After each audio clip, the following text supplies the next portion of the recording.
Mesdames et messieurs, bonjour. Je m'appelle Sandy de Boston. Nous sommes vendredi le 23 août 2025. Nous sommes exactement à 51 jours de la date fatidique du 12 octobre 2025. Date à laquelle les Camerounais iront aux élections présidentielles dans notre pays. Élections présidentielles, bien sûr, où le candidat du peuple a été éliminé sauvagement de façon illicite par le gouvernement dictatorial de M. Paul Biya. Cependant, le peuple a sa carte à jouer afin de se débarrasser de la dictature vieille de 43 ans de M. Paul Biya, qui à ce jour est la plus vieille dictature au monde. Le peuple a sa carte à jouer parce qu'il continue de détenir ses cartes électorales, armes fatales contre le régime de M. Ngongo, incarné par Paul Biya. À cette élection, donc, le peuple aura un choix. Celui d'aller aux urnes et de voter un des candidats les plus sérieux, de lui apporter son soutien massif, mais surtout de défendre son vote. Parce que les consignes de vote ne changent pas, quel que soit le candidat pour lequel nous votons.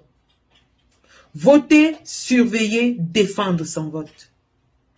Défendre son vote parce que lorsqu'au soir du 12 octobre 2025, l'opposition aura obtenu la victoire à travers un candidat soutenu par une alliance ou une coalition, et que M. Clément Atangana déclare Paul Biya vainqueur, il faudra bien que nous sortions autant que nous sommes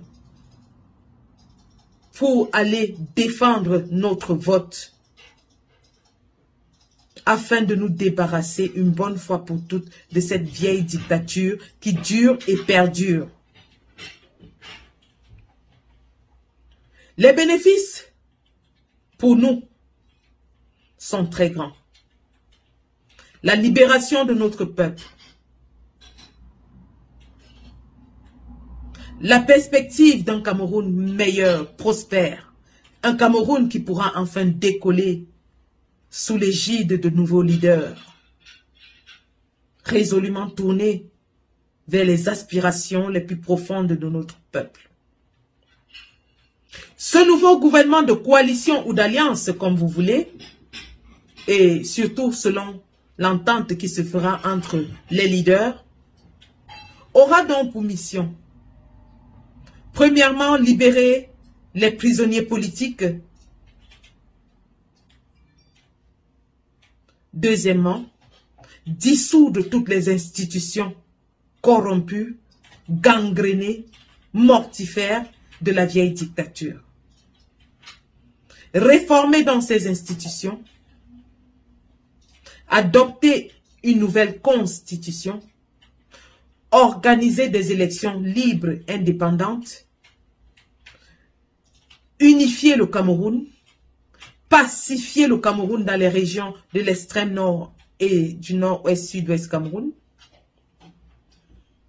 organiser un référendum sur la forme de l'État. Mais surtout, implémenter cette forme de l'État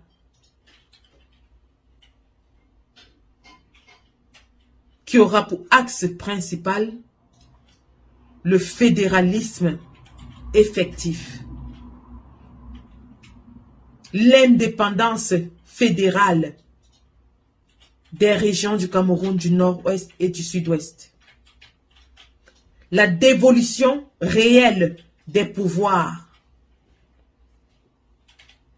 aux autorités locales décentralisées, avec à la clé de nouvelles élections libres, la chance pour les partis qui auront convaincu le peuple d'avoir des sièges conséquents à l'Assemblée nationale, afin de remettre le Cameroun sur les rails du développement, afin de donner une chance à cette jeunesse talentueuse. Mais surtout, de passer la relève à cette jeunesse. Si nous ne saisissons pas cette opportunité historique qui s'offre à nous, avec un Biya affaibli, un RDPC aux abois, un peuple qui en a marre, une partie du pays qui est complètement déchiquetée par la guerre, nous n'aurons plus jamais cette opportunité. A contrario donc, si nous ne faisons rien, si nous nous abstenons, si nous nous taisons, nous participons au maintien de Ngongo au pouvoir pour 50 ans. Parce que Ngongo est encore jeune et il a l'appareil répressif entre ses mains. Il est le seul parmi les 12 candidats à avoir un système prêt à fonctionner pour perpétrer son hégémonie à la tête de notre État.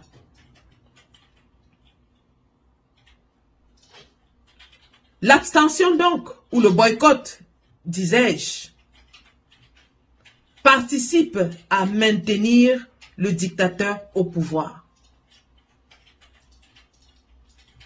Si nous refusons de jouer notre rôle, si nous refusons de participer à cette élection, eh bien, premièrement, Ngongo va modifier la Constitution en repoussant d'abord les élections législatives et municipales. Puisqu'il a déjà annoncé un recensement, il vous dira qu'il ne peut pas organiser les élections municipales et législatives sans connaître combien de Camerounais il y a, et il va renvoyer ces élections et annoncer un grand recensement. Le report des élections municipales et législatives aura pour effet d'épuiser les adversaires politiques, de les diviser, de les affaiblir, de les décourager. Une fois qu'il aura fait cela, M. Ngongo va donc s'attaquer à la Constitution, disais-je, après avoir bien sûr conforté une plus grosse majorité au Sénat et à l'Assemblée. Il ira donc modifier la Constitution afin de lui permettre, cette fois-ci, de s'accaparer du pouvoir in tutti personne et non plus par procuration de M. Paul Biya. 2,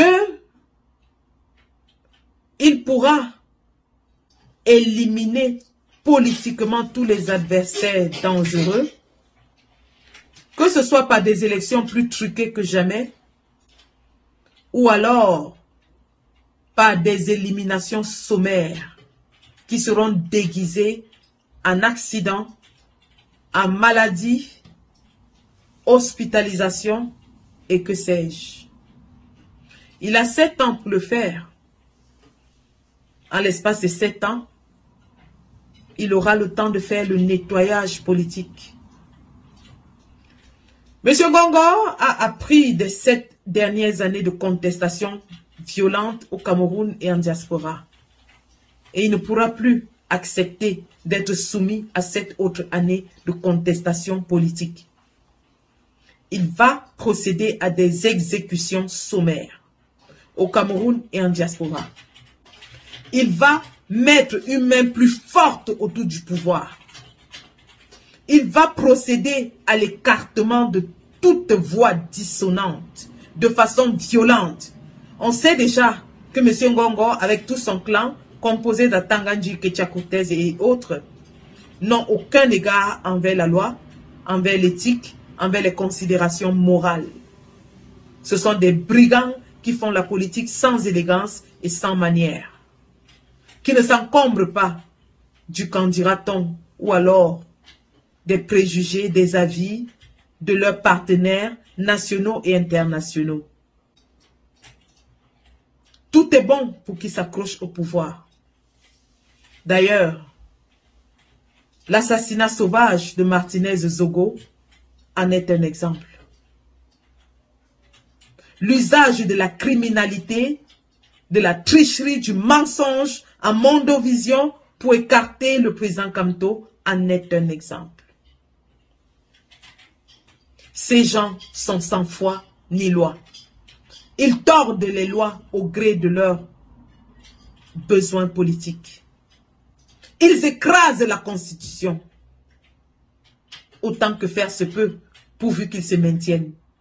Ils font de la criminalité, falsifient les documents, créent des faux témoins, des faux observateurs.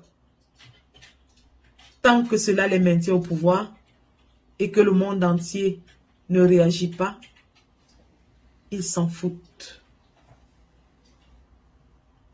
Alors, aucune de nos protestations après 2025, aucune de nos contestations, aucun de nos cris, aucun de nos pleurs ne leur fera quoi que ce soit. Ils s'en foutent. Alors, je refuse d'être une pleureuse. Je refuse d'être de ceux-là qui s'asserront sur le côté et regarderont Ngongo et Tangandji écraser tous les Camerounais sans rien faire ni rien dire. Je refuse d'être de ceux-là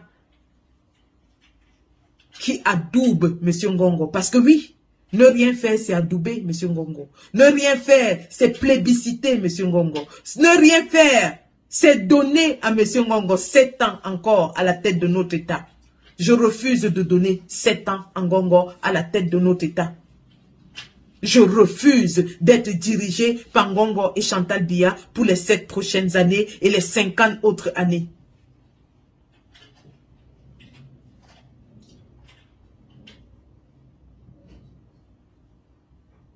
Le moment d'agir, c'est maintenant. C'est maintenant.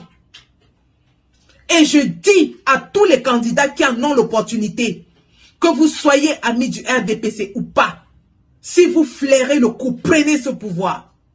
Si vous en avez l'opportunité, prenez ce pouvoir. Et si vous défendez votre victoire avec la dernière énergie, eh bien nous allons tous défendre votre victoire avec vous. Nous allons nous battre à vos côtés. Nous allons tout donner sur ce terrain pour que vous gagniez la présidence de la République du Cameroun. Parce qu'on en a marre. Nous sommes fatigués. Tout sauf Paul Biya, Ngongo, Chantal Biya en 2025. Même le diable, nous prenons d'abord. Le reste, on verra après. Le moment de se battre, c'est maintenant. C'est maintenant.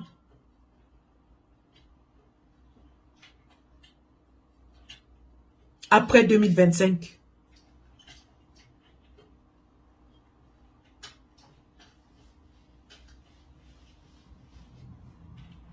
Nous n'aurons plus une opportunité aussi belle. Et nous allons nous retourner et regretter cette chance qui va glisser entre nos doigts pour le restant de nos vies. Parce que si Ngongo, Tangandji, Chantal Biya dirige aujourd'hui par le faux usage de faux, fabrication de faux documents, eh bien, ça ne s'applique pas qu'à Kamto. Ça s'appliquera à chacun d'entre nous. Vous aurez acheté un terrain, quelqu'un d'autre viendra avec un document signé des autorités et dire « c'est mon terrain » et rien ne fera. Vous aurez acheté une voiture, quelqu'un d'autre viendra avec une carte grise de la même voiture signée par les autorités et vous dira « c'est ma voiture » et rien ne fera. Vous aurez ouvert une entreprise, quelqu'un d'autre se lèvera avec les documents de la même entreprise et vous dira que c'est mon entreprise et vous n'y pourrez rien. C'est de ce Cameroun-là que vous voulez. C'est de ce Cameroun où l'usurpation est devenue le mode de gouvernance, où la tricherie, le vol, le banditisme de haut niveau sont devenus le mode de gouvernance. Je refuse. Je dis non. C'est pour cela que je dis, récupérez vos cartes d'électeurs. Je dis